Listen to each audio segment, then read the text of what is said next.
भारत का दुर्भाग्य है कि हमें अपनी किताबों में बच्चों को ये सब पढ़ाया जाता रहा कि हुमायूं और कर्मवती की वजह से ये रक्षाबंधन का त्यौहार मनाया जाता है।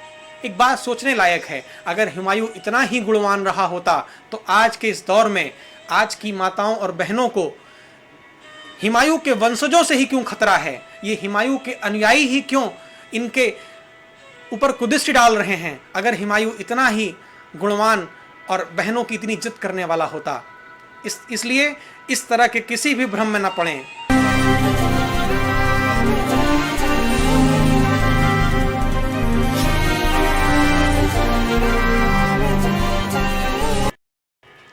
सभी को प्रणाम, जय सिया राम। आप सभी को रक्षाबंधन की ढेर सारी शुभकामनाएं। आज हम सब मिलकर यह श्रवण कर रहे हैं कि रक्षाबंधन का त्यौहार क्यों मनाया जाता है।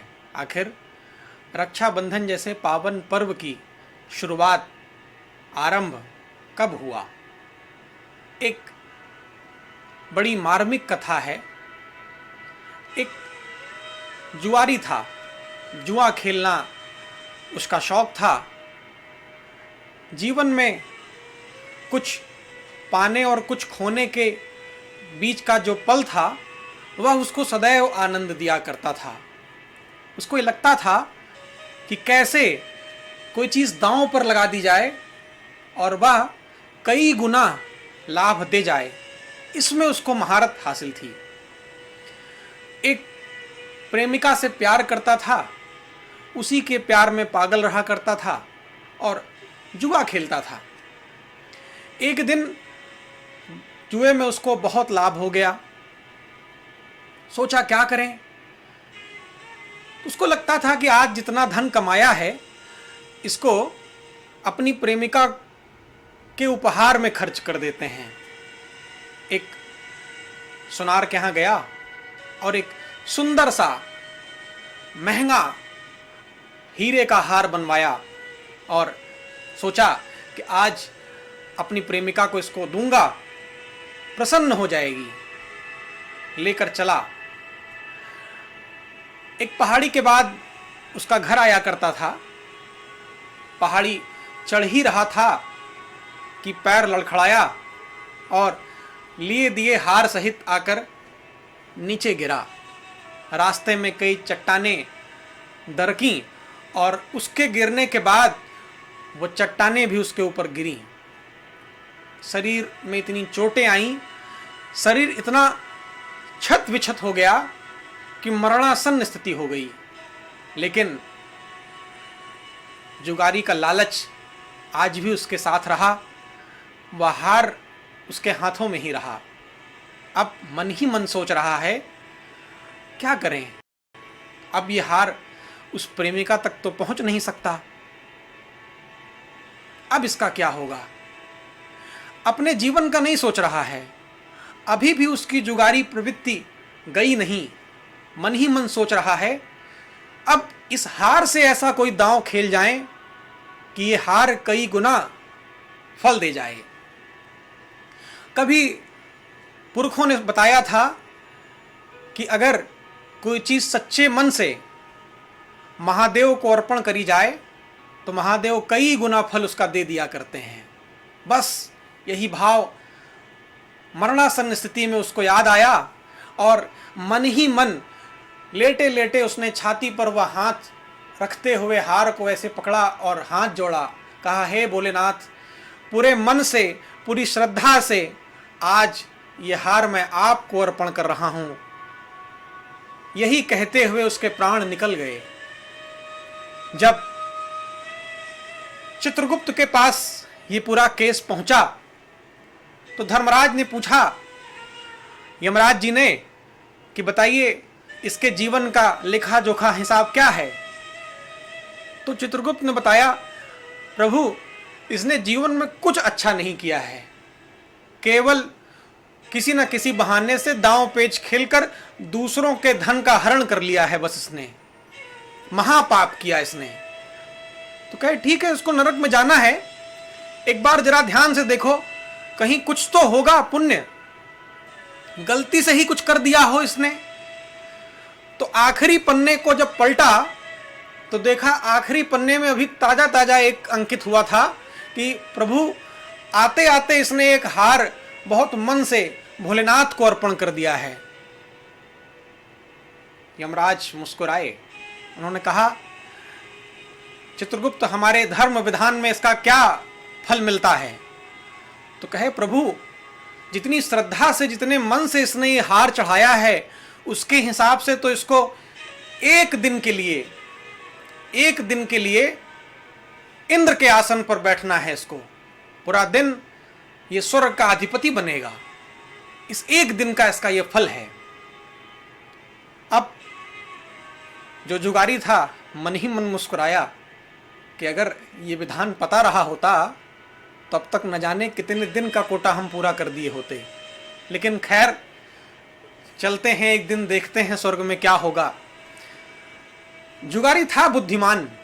जब स्वर्ग में बैठाया गया एक दिन के लिए तो सुबह से ही वो समझता था कि इस एक दिन में मैं कोई सुख नहीं भोग सकूंगा, क्यों ना दांव लगाने की वह प्रवृत्ति उसकी जगी और उसने सोचा क्यों ना स्वर्ग की संपत्ति को भी दांव लगाया जाए।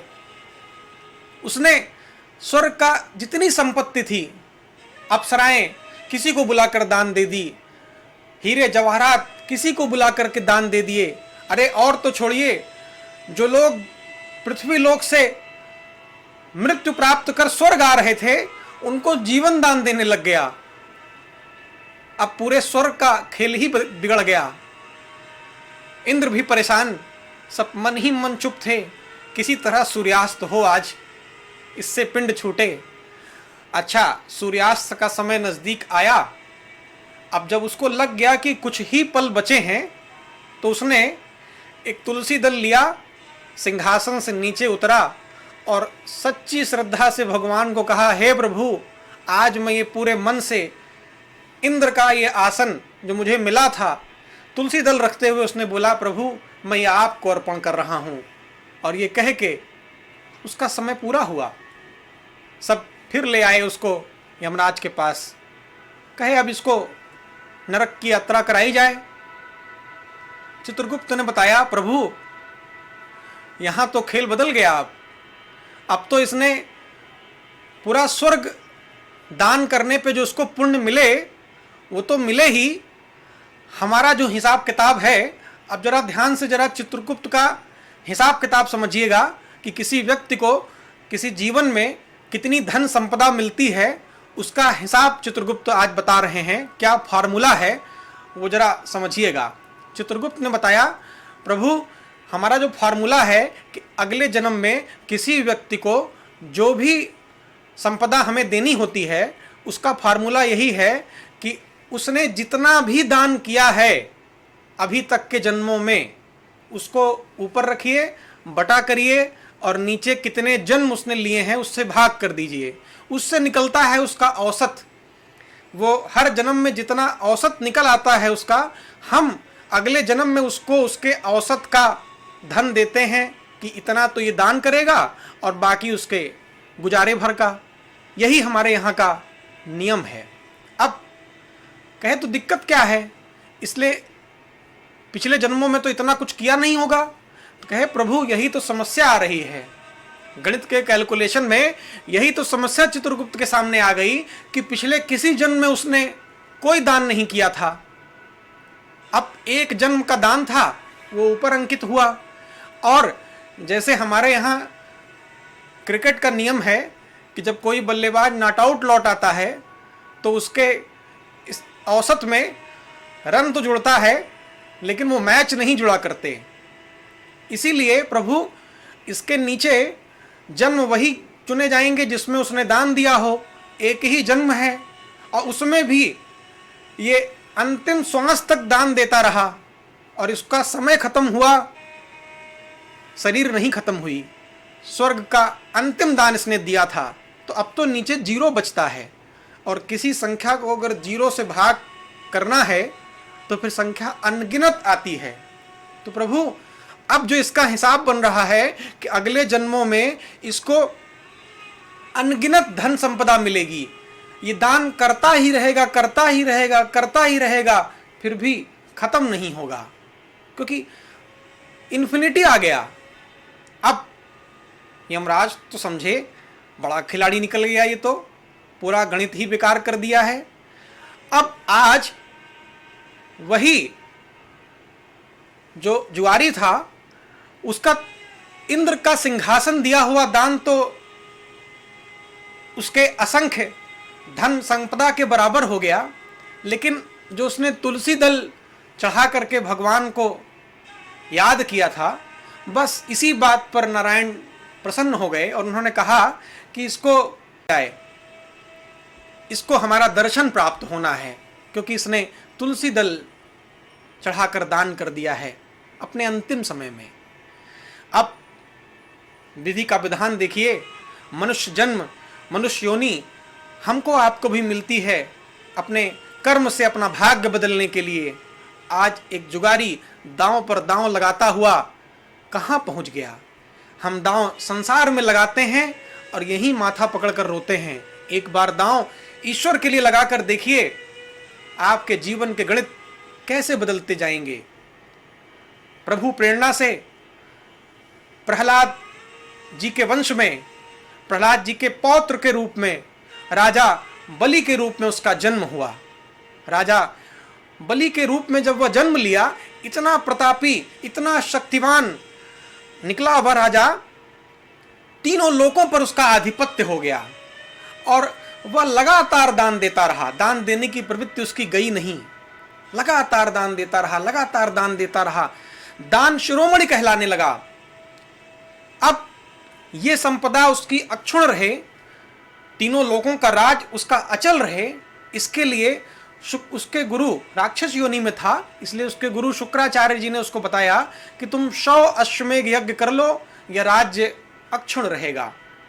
1 2 3 4 5 जब 99 पूरे हो गए तो देवराज इंद्र कहे, प्रभु इतने दिनों से तो वैसे ही इंद्रासन पर संकट रहता है, अब ये 100 पूरा हो जाएगा तो हमेशा के लिए इंद्रासन चला जाएगा। ये समझकर सभी देवता सहित ब्रह्मा जी के पास गए। ब्रह्मा जी ने कहा, हम विधि के विधान के हिसाब से ही चल सकते हैं, हम इसमें कोई उलट फेर नहीं कर सकते। हम एक रास्ता यही बताएंगे कि चूंकि प्रहलाद जी के वंश में उसका जन्म हुआ है, तो नारायण के कहने से शायद बात मान ले, या नारायण ही कोई लीला कर सकते हैं। ये कह के सारे देवता भगवान विष्णु के पास पहुंचे बैकुंठ में और उन्होंने अपनी व्यथा सुनाई कि प्रभु देवलोक सहित तीनों लोक सब राक्षस योनि में चले गए हैं। जो परंपरा रही है देवों की, जो नियम रहे हैं, जो अनुशासन रहे हैं, वह सब बिगड़ने लगे हैं, आप कुछ करें। भगवान मुस्कुराए और उन्होंने कहा कि आखिर उसने अपने प्रताप से यह अर्जित किया हुआ है, कैसे नियम बदला जा सकता है।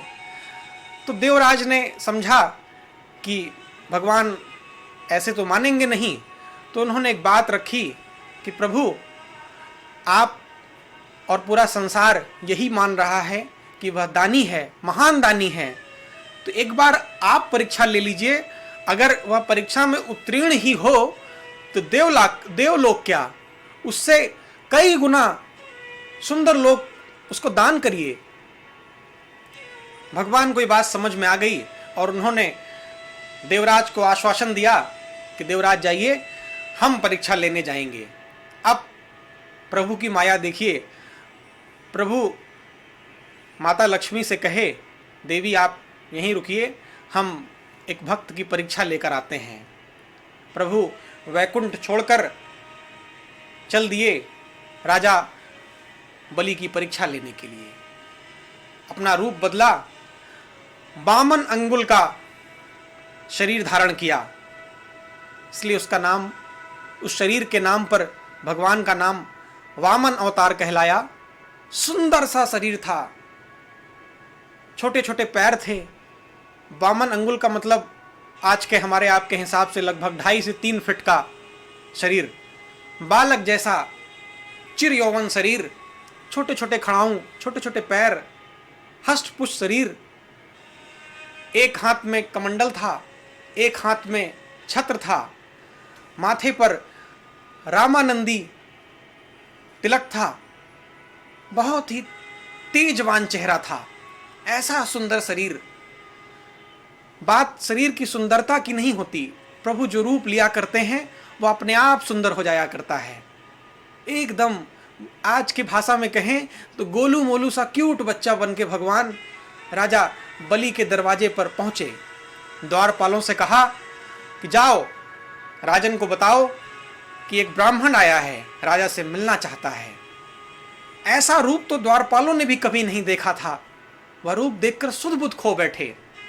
जिस द्वारपाल को जाना था वही समझ नहीं पा रहा था कि अंदर संदेशा लेकर जाऊं या कुछ देर यहीं खड़े होकर निहार लूं प्रभु की छवि को। उसको लग रहा था जैसे कोई साक्षात परमात्मा आ गए हैं यहां पर, लेकिन नियम से बंधा था। गया राजन के पास, रास्ते भर सोचता गया क्या बताऊंगा, नाम तो पूछना भूल ही गया। राजा बलि अपने कक्ष में थे, जाकर बताया महाराज एक ब्राह्मण आया है। देखकर ऐसा लगता है जैसे उसके शरीर को स्वयं सुनार ने गढ़ा हो, ऐसा सुवर्ण शरीर है, ऐसा मनमोहक छवि है, ऐसी सुंदरता है कि मन रम जा रहा है। ऐसा लगता है जैसे स्वयं गोकुल से भगवान कृष्ण आए हैं या अवध से स्वयं भगवान राम चलकर आ गए हैं। ऐसी छवि आज तक नहीं देखी प्रभु, और आपसे मिलने के लिए कह रहा है। ऐसा रूप का बखान सुनकर राजा बलि ने कहा तुरंत उसे लाया जाए। दूत गया, सत्कार के साथ वामन भगवान को लेकर राजा बलि के पास लेके आया। राजा बलि ने खड़े होकर ब्राह्मण का स्वागत किया और कहा बताइए ब्राह्मण देवता कैसे आना हुआ। ये बोलते ही जैसे ही राजा बलि की आंखें प्रभु की छवि की ओर गईं, मोहित हो गया। इतना सुंदर शरीर, इतना लावण्य, इतना तेज कभी देखा ही नहीं था। इतना मोहित हुआ, कहा हे ब्राह्मण देवता, आपको देखकर न जाने क्यों मन में ऐसा आ रहा है कि आप जो चाहें, जो मांगे वो मैं दान कर दूं, लेकिन आप मेरे दरवाजे आए हैं तो मैं ये चाहूँगा कि आप खुद अपने मुख से मांगें और मैं वो दान दे दूं आपको। भगवान भी माया के अधिपति थे। उन्होंने कहा बलि, हमारा तो प्रण है कि हम कुछ लेते नहीं हैं, हम कोई दान स्वीकार नहीं करते हैं। बलि ने कहा नहीं ब्राह्मण देवता, हमारे तो पूर्वजों की कीर्ति नष्ट हो जाएगी कि एक ब्राह्मण आया और दरवाजे से हम उसको खाली लौटा दे रहे हैं, मुझे बड़ा कष्ट होगा। कृपा करके आप कुछ न कुछ मुझसे जरूर स्वीकार करें, कुछ न कुछ जरूर मुझसे दान लें, ये मेरा निवेदन है। फिर प्रभु तो गए ही थे लीला रचने के लिए।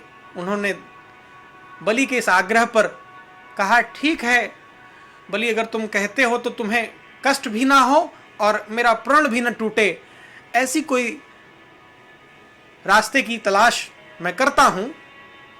तो एक काम करो, तस्माद तीन पदाम एव, केवल 3 पग, केवल 3 पग धरती मुझे दान दे दो। बलि को हंसी आ गई। उसने कहा ब्राह्मण देवता, जैसे मासूम आप हैं ऐसे ही मासूमियत से आप मांग भी रहे हैं। उस 3 पग में क्या होगा, एक आसन भी नहीं लग पाएगा। तो प्रभु कहे मैं इसीलिए मांग रहा हूं जिससे तुम्हें ना दे पाने का कष्ट भी ना हो, और इतना कम मैं मांग रहा हूं कि मैंने कुछ मांगा इसका भी मुझ में क्लेश न रह जाए। बस यही भाव है। हाँ, एक बात बताना, मैं बलि तुमको भूल गया कि वो जो 3 पग मुझे चाहिए वो मैं तुम्हारे पग से नहीं, किसी और के पग से नहीं, मैं अपने ही पग से लूंगा। बलि को और हंसी आ गई। ब्राह्मण देवता, ये छोटे छोटे पैर, इससे आप क्या नापेंगे? कहे आप जो बोल दिया सो बोल दिया। अच्छा, ये बात शुक्राचार्य तक पहुंची। कि ऐसा कोई ब्राह्मण आया है और ऐसी ऐसी मांग रखी गई है। शुक्राचार्य दौड़ते हुए आए जहाँ पर ये दोनों लोगों के बीच संवाद चल रहा था। शुक्राचार्य ने देखते ही समझ लिया कुछ न कुछ तो है गड़बड़। आंखें बंद करी और भगवान का पूरा QR कोड स्कैन कर लिया। शुक्राचार्य ने कहा, राजन, इनको पहचानते हो ये कौन है? बलि ने कहा, प्रभु, मैं तो इनकी छवि को देखकर इतना भाव विभोर हूँ कि मुझे अपनी देह का ही भान नहीं है। इन्हीं बिलोकत अति अनुरागा, परबस ब्रह्म सुख ही मन त्यागा। आज वही दशा मेरी है, मैं कुछ समझ नहीं पा रहा हूँ। शुक्राचार्य ने कहा, राजन, होश में आओ। ये वही हैं जिन्होंने मोहिनी रूप धर के भस्मासुर को मृत्युलोक पहुंचा दिया। ये वही हैं जिन्होंने मोहिनी रूप धर के अमृत कलश को राक्षसों से छीन करके देवताओं को दे दिया। ये वही हैं जिन्होंने रामावतार में बाली को छल से मारा है। अब इनके मोह पास में बंधने की जरूरत नहीं है, अभी भी समय बहुत नहीं गया है। इनको बता दो, हमने लेन देन का कोई सौदा नहीं किया था, इसी में भलाई है। बलि ने कहा, गुरुदेव, अपनी बात से मुकर जाऊं, झूठ बोल दूं मैं? आप मेरे कुलगुरु हैं, कैसा पाप करा रहे हैं मुझसे? शुक्राचार्य ने कहा, राजन, इन 7 परिस्थितियों में बोला गया झूठ कभी निंदनीय नहीं होता है। कौन कौन से हैं वो? शुक्राचार्य बहुत सुंदर बात कहते हैं। स्त्रीषु नर्म विवाहे च वृत्त्यर्थे प्राण संकटे गौ ब्राह्मणार्थे हिंसायाम नानृतम स्याजुगुप्सुतम। स्त्रीषु, माताओं बहनों के हित के लिए, नर्म मतलब कभी हंसी मजाक के मौके पर, विवाहे च, विवाह में वर कन्या के हित के लिए, प्राणों का संकट आने पर, गायों की रक्षा के लिए, ब्राह्मणों की रक्षा के लिए, हिंसा को रोकने के लिए, इन परिस्थितियों में कभी झूठ बोलना पड़ गया हो तो वो निंदनीय नहीं होता। राजन, अभी भी समय है, संभल जाओ। बलि ने कहा, गुरुदेव, मुझे इस बात का जरा भी दुख नहीं है कि मैं क्या दान कर रहा हूँ। मुझे तो बस दोनों ही परिस्थितियों में अपना ही फायदा दिखता है। अगर ये साक्षात भगवान हैं तो आने वाली पीढ़ियाँ याद रखेंगी कि एक राजा बलि था जिसके दर पर स्वयं भगवान भिक्षा मांगने आए थे। और अगर ये सामान्य आदमी हैं तो ये भारत के ब्रह्मर्षि हैं, और भारत का ब्रह्मर्षि कभी अपनी बात से मुकरता नहीं है। ये मंत्रणा हो ही रही थी कि इधर भगवान ने कहा कि अगर आप गुरु शिष्य के बीच गहन मंत्रणा अभी और चले तो मैं चलूं, फिर कभी आऊँगा। बलि ने कहा, नहीं ब्राह्मण देवता, मैं आपको 3 पग भूमि देने का प्रण करता हूँ। यही कह के जैसे ही सर झुकाया, देखा भगवान ने विराट रूप बना लिया है। जितनी दूर में भगवान वामन का शरीर था, केवल उतनी दूर में तो केवल पैर था।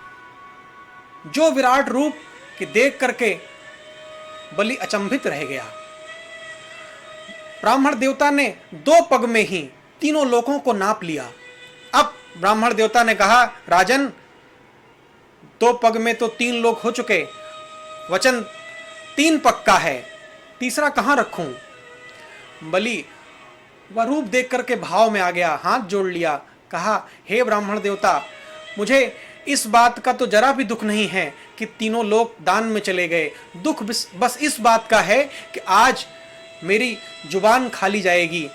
आने वाली पीढ़ियां क्या समझेंगी कि राजा बलि के दरवाजे से एक ब्राह्मण, एक ब्रह्मर्षि खाली हाथ गया। मैं इतना भी वचन पूरा न कर सका। तो हे ब्राह्मण देवता, आप मुझे ये बताएं कि अगर एक तरफ धन हो और एक तरफ धन का मालिक हो तो दोनों में से क्या श्रेष्ठ है? वामन भगवान ने कहा, बलि, वेदों में बताया गया है कि धन से ज्यादा धन के मालिक का महत्व होता है। बलि ने कहा, तो हे ब्राह्मण देवता, आज ये धन का मालिक ही आपके सामने खड़ा हुआ है। आप तीसरा पग मेरे सर पर रखें और मुझे भी दान रूप में स्वीकार करें। बस ये कहने की देरी थी कि प्रभु के नेत्रों से अश्रु की धारा निकल पड़ी। प्रभु ने कहा, बलि, तू तो मेरी परीक्षा में उत्तीर्ण हुआ रे। मैं तो तुझे ठगने आया था और आज खुद ही ठगा रहा हूँ। मैं तुझे लूटने आया था, आज तेरे प्यार में मैं खुद ही लुट गया हूँ। तब तक में बलि की पत्नी आ गई और उसने कहा, हे प्रभु, मैं रोज पूजा में आपसे कहती थी कुछ मांगो, कुछ मांगो, मैं अर्पण कर दूं, लेकिन आज आप ये छल रूप रख करके हमसे कुछ दान मांगने आएंगे, इसकी कल्पना भी न थी। हे प्रभु, किसी जन्म में मुझसे अगर हम दोनों पति पत्नी से अगर कोई पाप हुआ हो तो उसे अपना बालक समझ करके माफ़ करिएगा, और हम दोनों पति पत्नी आपके चरणों में समर्पित हैं, हमारे लिए जैसा उचित समझें आदेशित करें। वामन भगवान प्रसन्न हुए, बलि से कहा, राजन, तेरी पत्नी तो तुझसे भी ज़्यादा होशियार है रे। वर मांगो, क्या चाहते हो? जो मांगोगे आज मैं प्रसन्न हूँ, मैं सब कुछ दे दूंगा। इंद्र ऊपर से देख रहे थे, उनको महसूस हो गया खेल पलट चुका है। उन्होंने भगवान से कहा, प्रभु, ये तो नाइंसाफ़ी है, आप हमारे पक्ष से गए थे और पक्ष किसी दूसरे का ले रहे हैं। भगवान ने इंद्र से कहा, इंद्र, तुमने शायद हमारे नियम नहीं पढ़े हैं। मैं लोगों को यह आदेश करता हूं कि शरणागत कहु जे तजे, निज अनहित अनुमान, ते नर पामर पाप में तीनहि बिलोकत हान। जो अपने हित के लिए दूसरों का, अपने निज के अहित को समझ करके दूसरों का अपमान कर देते हैं, शरण में आए हुए लोगों का अपमान कर देते हैं, उनका शक्ल भी देखने लायक नहीं होती है, वह निंदनीय होते हैं। और मेरी बात करोगे तो मेरे सन्मुख तो कोई भी जीव आ जाए, जैसे ही वो मेरे सामने आता है, ये मेरा सहज स्वभाव है देवेंद्र, कि सन्मुख होई जीव मोहि जबहि, जन्म कोटि अघना सही तबहि। मैं तो सन्मुख आते ही उसके करोड़ों जन्मों के जितने भी पाप होते हैं मैं सब नष्ट कर देता हूँ, मैं सब भूल जाता हूँ।